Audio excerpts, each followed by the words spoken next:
আপনি কি diet chart follow করে খাচ্ছেন? ওজনের সঠিক ব্যালেন্স বজায় রাখার জন্য আপনি কি কম পরিমাণে খাবার খেতে চান?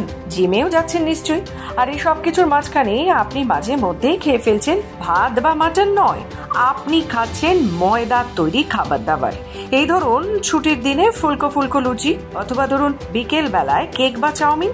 আপনি কি জানেন আপনার শরীরের পক্ষে ময়দা ঠিক কতটা কার্যকর? তবে জানিয়ে রাখি, ময়দা আমাদের শরীরের জন্য ক্ষতিকারক একটি উপাদান হিসেবেই দেখা গেছে।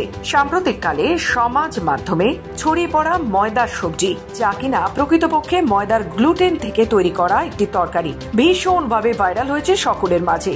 কিন্তু এই ময়দার তরকারি আপনার হার্টের জন্য ভীষণভাবে অস্বাস্থ্যকর। তাই অবশ্যই ময়দার বদলে সাবুদানা নিন আপনার ডায়েটে। সাবুদানার পোলাও হোক কিংবা পুরি, সবটাই স্বাস্থ্যকর। আপনার শরীরের কথা ভেবে ডায়েটে রাখুন সাবুদানা। শ্রাবণ মাসের উপোস ভেঙে আপনি যেমন ভেজানো সাবু খেতে পারেন, তেমনি আবার চাইলে সাবু দিয়ে বানিয়ে নিন পরোটা। এতে আপনার কোষ্ঠকাঠিন্যও দূর হবে, বজায় থাকবে পুষ্টিকর উপাদানও।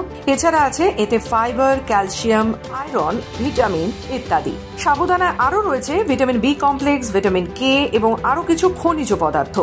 এটি একটি উচ্চ কার্বোহাইড্রেট সমৃদ্ধ খাবার, যা দ্রুত শক্তি সরবরাহ করে। তবে হ্যাঁ, পরিমাণ বুঝে গ্রহণ করুন, আর অবশ্যই প্রয়োজন বুঝে চিকিৎসকের পরামর্শ নিয়ে খাবেন। 100 গ্রাম শুকনো সাবুদানার পুষ্টির উপাদান: কার্বোহাইড্রেট রয়েছে প্রায় 94 gram, protein 0.2 gram, fibre 0.5 gram, calcium 10 milligram, iron 1.2 milligram, fat 0.2 gram, শক্তি প্রায় 335 কিলো ক্যালোরি।